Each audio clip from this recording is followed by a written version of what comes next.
পাকিস্তানের champions trophy খেলতে যাবে না ভারত, নাম সরিয়ে নিলে কি হবে?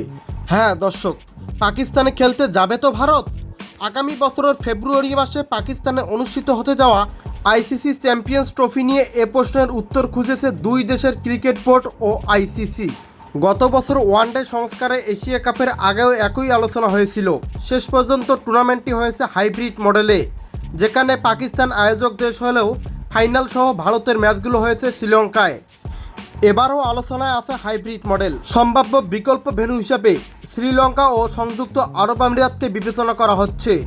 পাকিস্তান অবশ্য নিজেদের ঘরের মাঠে পুরো টুর্নামেন্ট হবে ধরেই খসড়া সূচি করছে। সেই সূচি অনুযায়ী ভারতের সবকটি ম্যাচ হবে লাহোরে। নিরাপত্তা ঝুঁকি এড়াতে ভারতের সবকটি ম্যাচ এক ভেন্যুতে রাখতে যাচ্ছে পাকিস্তান ক্রিকেট বোর্ড। এখন পাকিস্তান তাকিয়েছে ভারতীয় ক্রিকেট বোর্ডের দিকে, আর বিসিসিআই আছে ভারতের সরকারের সিদ্ধান্তের অপেক্ষায়। ভারত সরকার যদি শেষ পর্যন্ত পাকিস্তানের যাওয়ার অনুমতি না দেয় আর সূচি অনুযায়ী চ্যাম্পিয়ন্স ট্রফি ম্যাচ পাকিস্তানে বহাল থাকে, তাহলে রোহিত শর্মাদের টুর্নামেন্ট থেকে নাম সরিয়ে নেওয়া ছাড়া আর উপায় নেই। সেক্ষেত্রে কি হবে? ৮ দলের আইসিসি চ্যাম্পিয়ন্স ট্রফি কি 7 দলে নিয়ে হবে?